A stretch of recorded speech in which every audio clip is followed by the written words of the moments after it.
Hello, आप सभी को नमस्कार। चलिए आज अणुसंख्यक गुणधर्म में अंतिम परासरण पे चर्चा करते हैं, जहां पे हम परासरण दाब की बात करेंगे। आज समझते हैं परासरण और परासरण दाब क्या है, और हम ये भी सिद्ध करेंगे कि क्यों ये अणुसंख्यक गुणधर्म हैं। ओके, पेन और कॉपी तैयार है? चलिए आप भी मेरे साथ हेडिंग लगाइए और लगातार जो है आगे नोट्स बनाते जाइए। ठीक, चलिए हेडिंग लगाइए। परासरण। परासरण। परासरण। ऑस्मोसिस।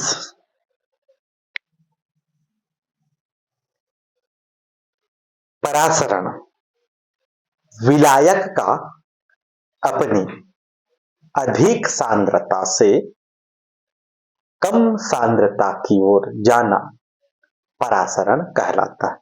ओके, विलायक के कणों का अधिक सांद्रता से कम सांद्रता की ओर जाना परासरण कहलाता है।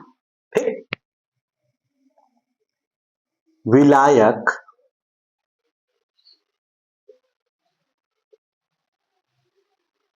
के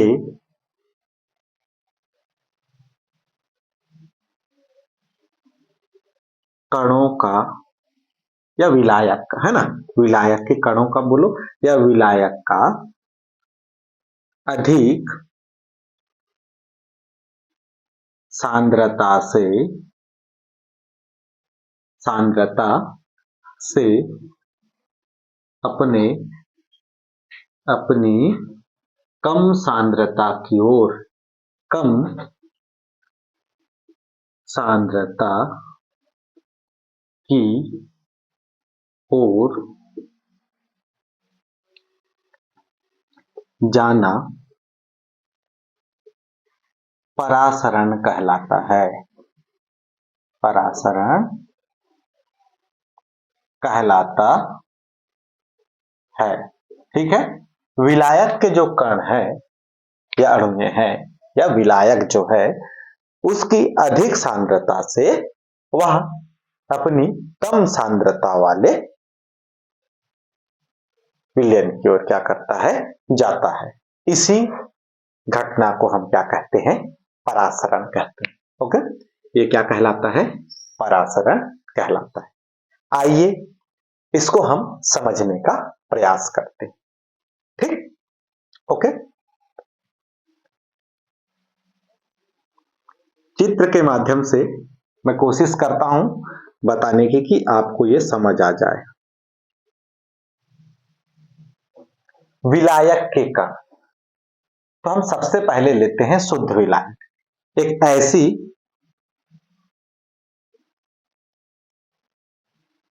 पात्र है जिसमें ये दोनों आपस में जुड़े हुए होते हैं। ये दोनों पात्र आपस में ऐसे जुड़े होते हैं। ओके, यहां पे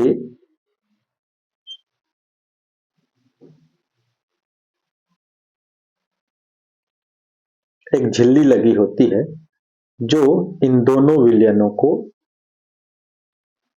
दोनों ओर की विलयनों को क्या करता है, अलग करता है। ठीक, यहां पर जो चीज लगी होती है वो होता है SPM, सेमी परमेंबर मेम्ब्रेन, यानी कि अर्ध पारगम्य झिल्ली। अर्ध पारगम्य झिल्ली, सेमी परमेंबर मेम्ब्रेन या अर्ध पारगम्य झिल्ली। ठीक, ओके, यहां देखते हैं कि ये अर्ध पारगम्य झिल्ली क्या है ना। ये अर्ध पारगम्य झिल्ली क्या है, अर्ध पारगम्य झिल्ली, अर्ध पारगम्य झिल्ली, सेमी परमेंबर मेम्ब्रेन। अर्ध पारगम्य झिल्ली जो है वह एक ऐसी झिल्ली होती है जो अपने में से केवल विलायक के कण या अणुओं को ही गुजरने देती है। ठीक है, ओके। ऐसी झिल्ली जिसमें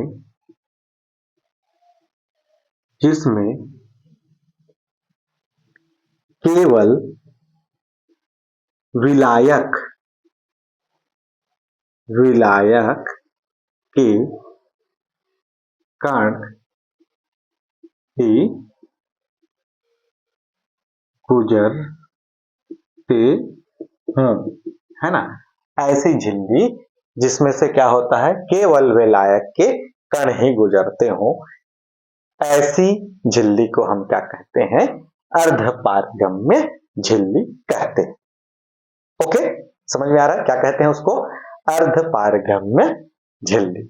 क्लियर है। अब देखते हैं अर्धपारगम्य झिल्ली कौन है ना, इसके उदाहरण। तो अर्धपारगम्य झिल्ली जो होती है ये दो तरीके से होती है। कुछ अर्धपारगम्य झिल्ली जो होते हैं वो प्राकृतिक होते हैं और कुछ जो होते हैं वो कृत्रिम होते हैं। तो अपन सबसे पहले देख लेते हैं प्राकृत अर्धपारगम्य झिल्ली, है ना।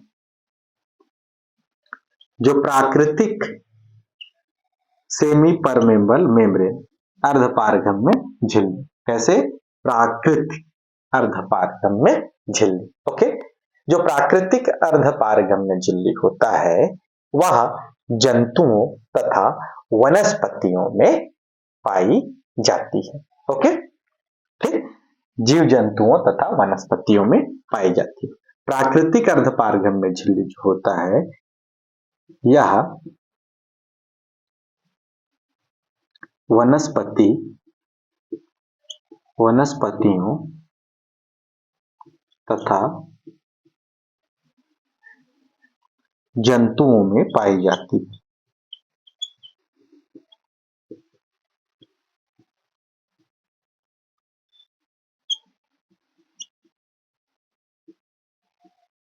ठीक है, अर्धपारगम्य झिल्ली, जो प्राकृतिक अर्धपारगम्य झिल्ली है यह वनस्पति तथा जंतुओं में पाई जाती है।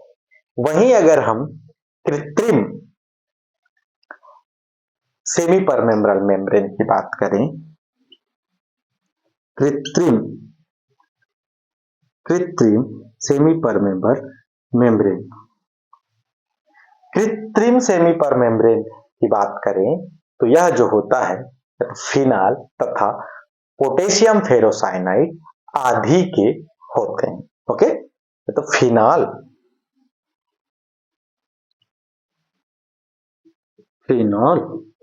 तथा पोटेशियम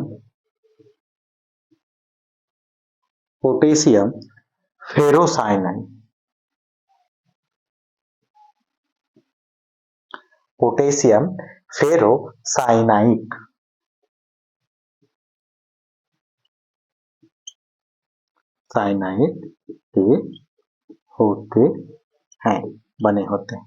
ओके, फिनॉल तथा पोटेशियम फेरोसाइनाइड के बने होते हैं। और वहीं सेफोलिन एक संश्लेषित झिल्ली है। सेफोलिन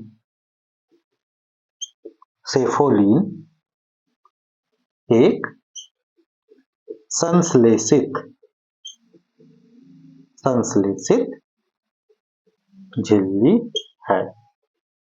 ओके, संश्लेषित सेमी परमेम्ब्रेन झिल्ली यानी कि अर्धपारगम्य झिल्ली। ओके, तो ये जो अर्धपारगम्य झिल्ली होता है तो ऐसी युक्ति होती है, ऐसी झिल्ली होती है जिसमें से केवल विलायक के कण ही गुजर सकते हैं, विलेय के कण उस पे नहीं गुजर सकते। इसका मतलब कि उनके जो पोर होते हैं, जो छिद्र होते हैं, बहुत ही छोटे छोटे। अर्धपारगम्य झिल्ली प्राकृतिक रूप से भी होते हैं और कुछ कृत्रिम। प्राकृतिक रूप से जो अर्धपारगम्य झिल्ली होंगे वो वनस्पतियों और जीव जंतुओं के शरीर पे होते हैं, जिससे एक कोशिका से पानी दूसरे कोशिका में ट्रांसफर जो होता है, या फिर हम जो ग्रहण करते हैं पानी वगैरह, वो आंतों के माध्यम से, आंतों की दीवारों से पार होना, पोषक तत्वों का, तो ये जो है एक प्राकृतिक अर्धपारगम्य झिल्ली की तरह व्यवहार करता है। ठीक, नेक्स्ट है कृत्रिम अर्धपारगम्य झिल्ली। इसको बनाया जाता है, ये फिनॉल तथा पोटेशियम फेरोसाइनाइड आदि के बने होते हैं। एक सेफोलिन जो है ये संश्लेषित एसपीएम है, यानी कि सेमी परमेम्ब्रेन मेम्ब्रेन है। ओके, तो समझ में आ रहा है। तो इस तरीके की संरचना होती है। यहाँ पर दो विलयन होते हैं, इन विलयनों को सेमी परमेम्ब्रेन यानी कि अर्धपारगम्य झिल्ली से विभाजित कर रखा जाता है। ओके, क्या करते हैं हम यहाँ पे जो है दो इन विलयनों को अलग करते हैं, किसके माध्यम से? सेमी परमेम्ब्रेन से, यानी कि अर्धपारगम्य झिल्ली से। ओके, ठीक है, समझ में आ रहा है ना? ठीक, तो ये क्या है, यहां पे जो द्रव है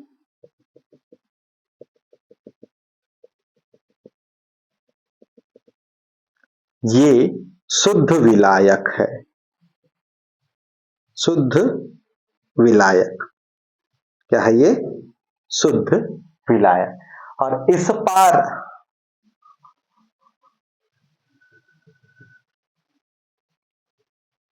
जो द्रव है ये विलयन है, यानी कि इसमें विलेय घुला हुआ है। ओके,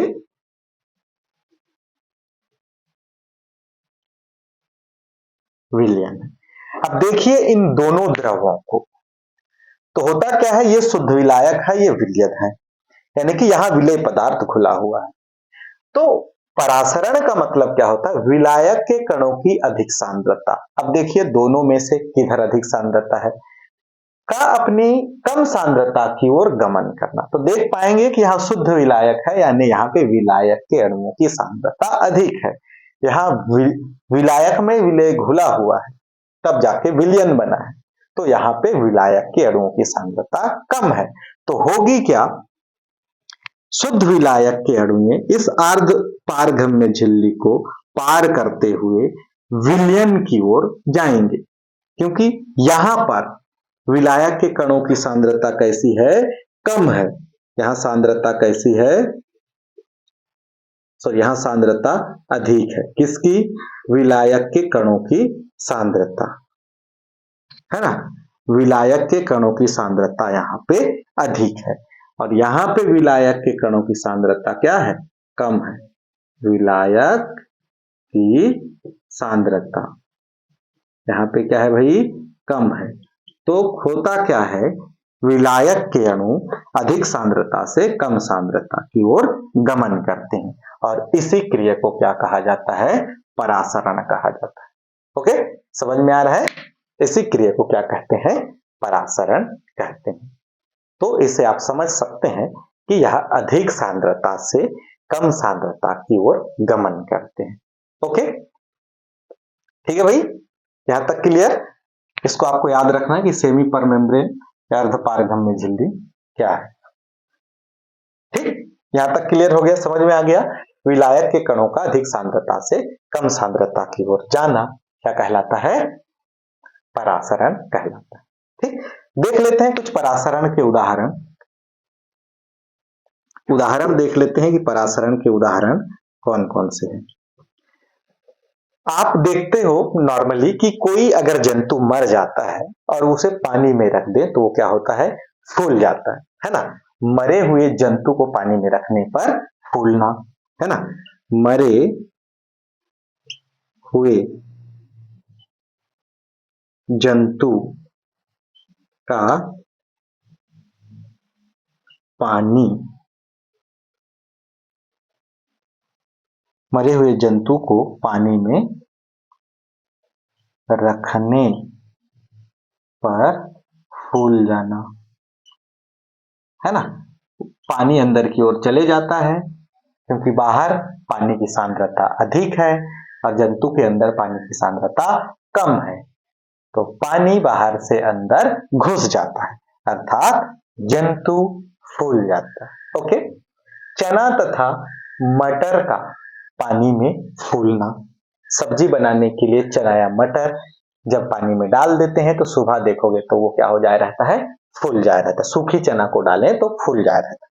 तो दूसरा उदाहरण हो सकता है कि चना, मटर तथा चने का पानी में फूल जाना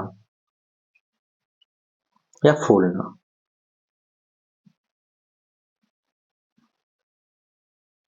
फूल जाना, ओके, फूल जाता है। ओके, समझ में आ रहा है? तो ये चीजें क्या है, ये सब परासरण के उदाहरण हैं। जब पानी में मटर को डालते हैं तो पानी की सांद्रता बाहर की ओर अधिक होती है, मटर के अंदर पानी की सांद्रता कम होती है। तो पानी के अणु अधिक सांद्रता से मटर या चने के अंदर घुस जाते हैं और वह चना क्या हो जाता है, फूल जाता है। ठीक, तो ये परासरण की घटना है। क्लियर है? ठीक, चलिए भाई इसको आप नोट कर लीजिए, स्क्रीनशॉट ले लें।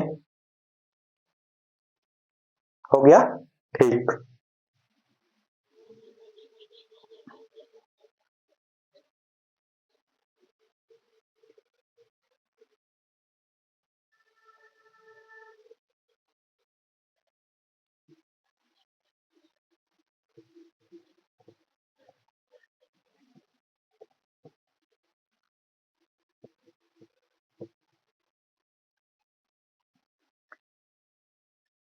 तो ये था परासरण। इसको इस तरीके से भी देख सकते हैं, अगर ये सेमी परमेम्ब्रेन मेम्ब्रेन है, अर्धपारगम्य झिल्ली है, इसमें छोटे छोटे छिद्र हैं। इन छोटे छोटे छिद्रों से जो विलायक होता है, उस विलायक के कण जो है बाहर पार हो जाते हैं। विलायक के कण, है ना, विलायक के कण अधिक सांद्रता से कम सांद्रता की ओर गमन करते हैं। कण अधिक सांद्रता से कम सांद्रता की ओर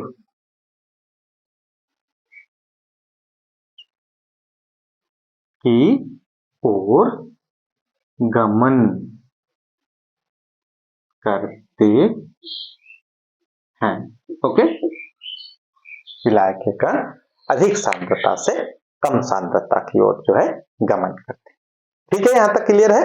चलिए अब देखते हैं, जिसको पढ़ना है, जिसको पढ़ने के लिए परासरण को समझना जरूरी था, वह है परासरण दाब। तो हेडिंग लगा लीजिए सभी, परासरण दाब।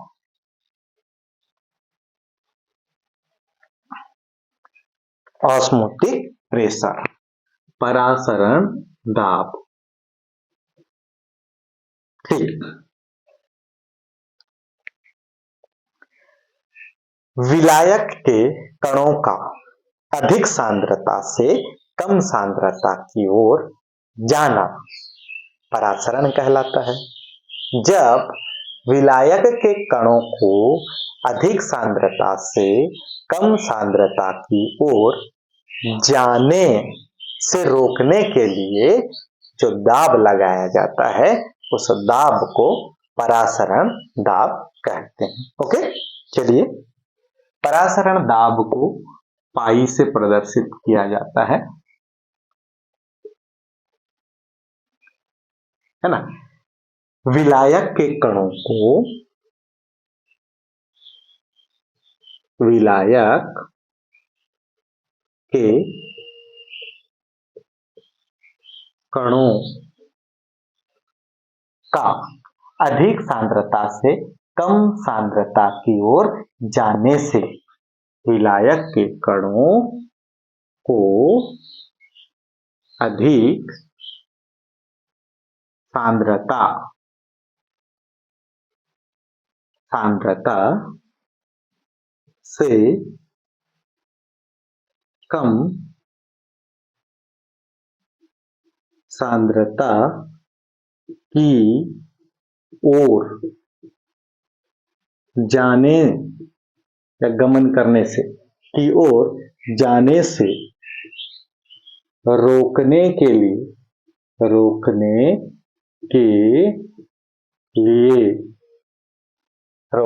लिए लगाया गया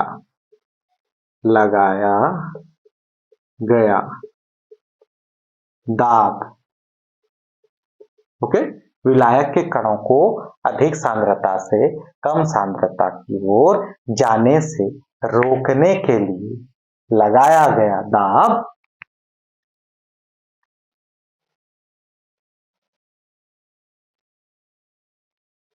परासरण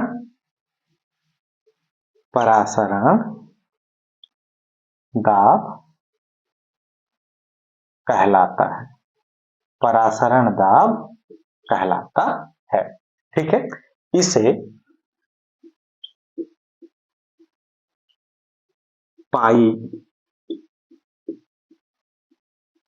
से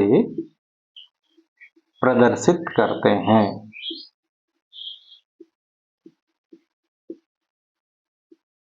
पाई से प्रदर्शित करते हैं। ओके, ठीक है, चलिए इसे एक डायग्राम के थ्रू, एक चित्र के थ्रू समझने का प्रयास करते हैं। चित्र, सबसे पहले तो हमें परासरण का सेटअप लगाना है, जो अर्धपारगम्य झिल्ली से दोनों विलयनों को अलग अलग करेगा।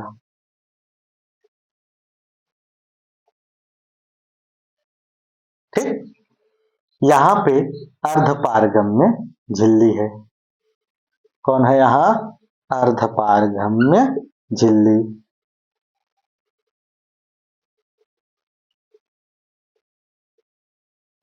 अर्धपारगम्य झिल्ली।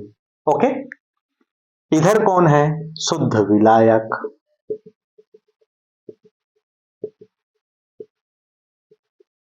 इधर है शुद्ध विलायक। यहां पे जो भरा हुआ है वह है विलयन। जब ऐसी व्यवस्था होती है तो विलायक के कण अपनी अधिक सांद्रता से कम सांद्रता की ओर गमन करते हैं, जो कि हमने परासरण में सीखा है। ओके, अब क्या करता है, इस परासरण को, विलायक के कणों को अधिक सांद्रता से कम सांद्रता की ओर जाने से रोकने के लिए इस विलयन पर एक दाब लगाते हैं। ओके, तो वो दाब इधर से पिस्टन की ओर से हमने क्या लगाया, इस पर एक दाब लगाया। ठीक, क्या लगा रहे हैं? दाब। परासरण को रोकने के लिए, है ना, इधर की ओर जाना विलायक के कणों का, इस ओर जाना परासरण है। तो परासरण को रोकने के लिए जो दाब लगाया जाता है, उस दाब को परासरण दाब कहते हैं। क्लियर है कि भाई परासरण को रोकने के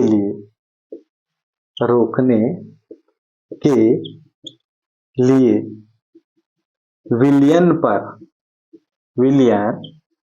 पर लगाया गया दाब परासरण दाब कहलाता है।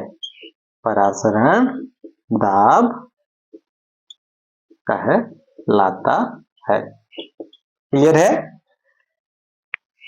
तो इसके जाने के, विलायक के कणों के जाने के रोकने के लिए उस पर जो दाब लगता है, उसी दाब को क्या कहते हैं?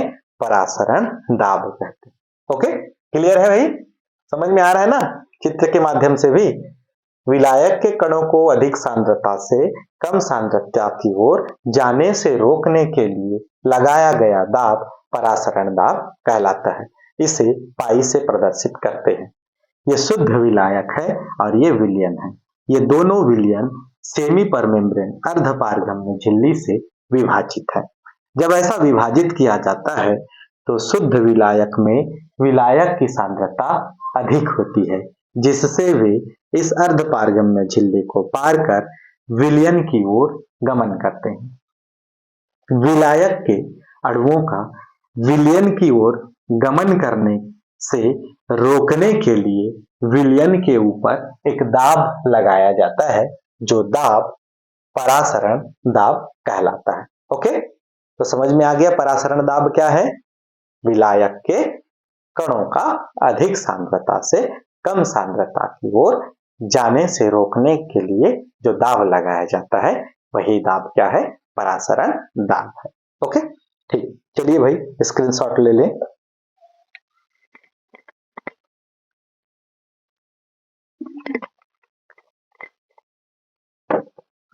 हो गया, ठीक।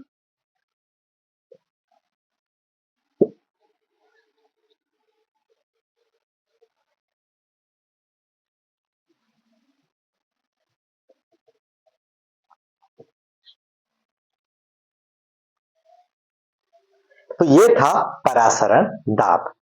अब समझने की कोशिश करते हैं कि परासरण दाब की निर्भरता किन किन पर है, कब परासरण दाब अधिक होगा, कब कम होगा। ठीक है, तो चलिए हेडिंग लगाइए, परासरण दाब की निर्भरता।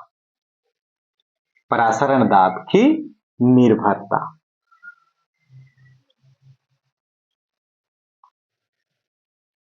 किस किस पर परासरण दाब जो है निर्भर है। सबसे पहले सांद्रता पर। किस पे, सांद्रता पर निर्भरता देख रहे हैं परासरण दाब की। परासरण दाब सांद्रता के समानुपाती होती है। परासरण दाब यानी कि पाई, समझ में आएगा ना, पाई से दर्शाते हैं किसको, परासरण दाब। तो परासरण दाब उसकी सांद्रता, सांद्रता यानी सी के समानुपाती होती है। सी मतलब सांद्रता। ठीक, ओके, समझ में आ रहा है क्या लिखा है भाई। परासरण दाब उसकी सांद्रता के समानुपाती होती। ठीक, ओके, सांद्रता के समानुपाती हो, क्लियर है। तो विलयन की सांद्रता जितनी अधिक होगी, विलायक के कण उतना तेजी से आगे की ओर गमन करेंगे और उनका परासरण, उनको रोकने के लिए परासरण दाब भी उतना ही अधिक लगेगा। ठीक है, चलिए मैं लिख दे रहा हूं कि विलयन की सांद्रता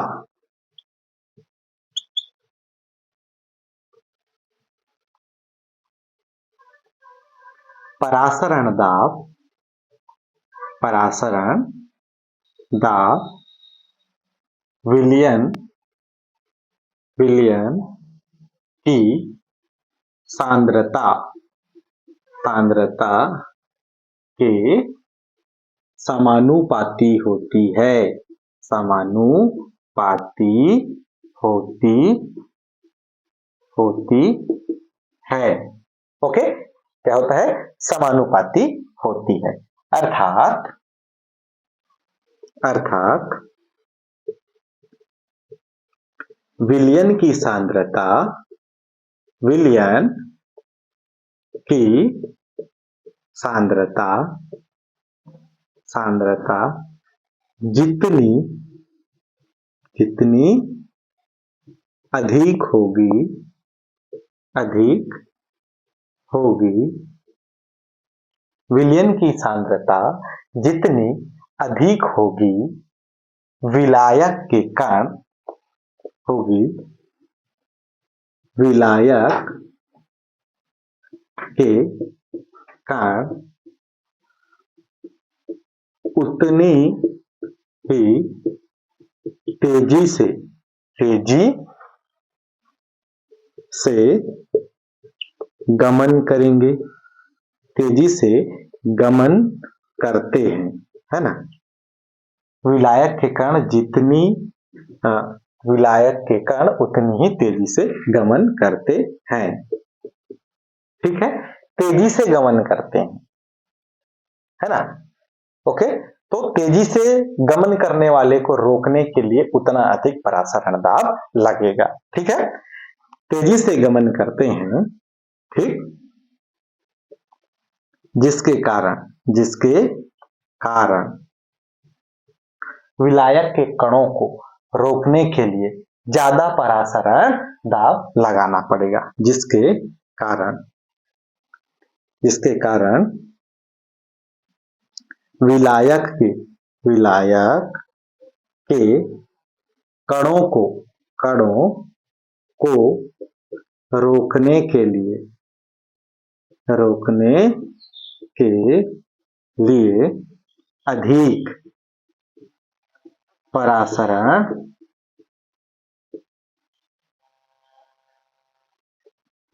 दाब लगाना होगा।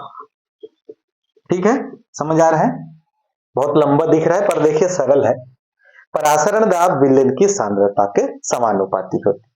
ठीक, यानी कि परासरण सांद्रता जैसे ज्यादा होगा परासरण भी उतना ही ज्यादा होगा, परासरण दाब भी उतना ज्यादा होगा। अर्थात विलयन की सांद्रता जितनी अधिक होती है, विलायक के कण उतनी तेजी से विलयन की ओर गति करते हैं, और तेजी से गति करते हुए विलायक के कणों को रोकने के लिए उतनी ही अधिक परासरण दाब की आवश्यकता होती है। क्लियर है?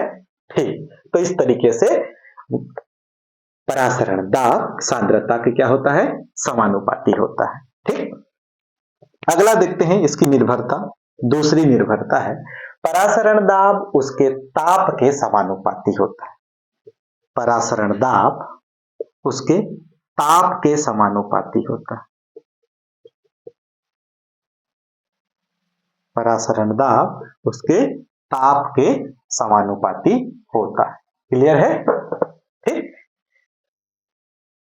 तो इसमें क्या होगा, विलयन में ताप जितना ज्यादा होगा, विलायक के अणुओं के पास उतना ही अधिक गति होगी।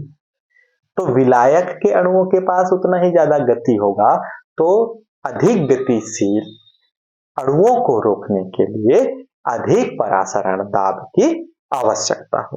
ओके, यानी कि ताप बढ़ने से उसका परासरण दाब भी बढ़ जाता है। ठीक है, ओके, तो यहां लिख सकते हैं परासरण दाब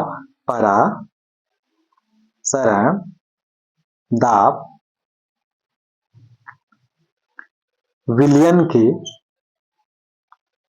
के ताप के समानुपाती होता है। समानुपाती होता है। ठीक है, क्या होगा, समानुपाती होता है ना। ताप जितना ज्यादा होगा, ताप जितना ज्यादा या अधिक होगा, विलायक के कारण होगा, विलायक के कणों की गति, विलायक के कणों की गति उतनी ही अधिक होगी, उतनी ही अधिक होगी, अधिक होगी। अधिक गतिशील अणुओं को, अधिक गतिशील अणुओं को रोकने के लिए अधिक परासरण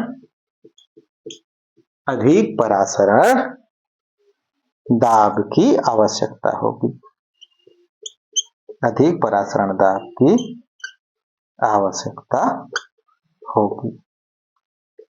ठीक है, तो परासरण दाब विलयन के ताप के समानुपाती होता है।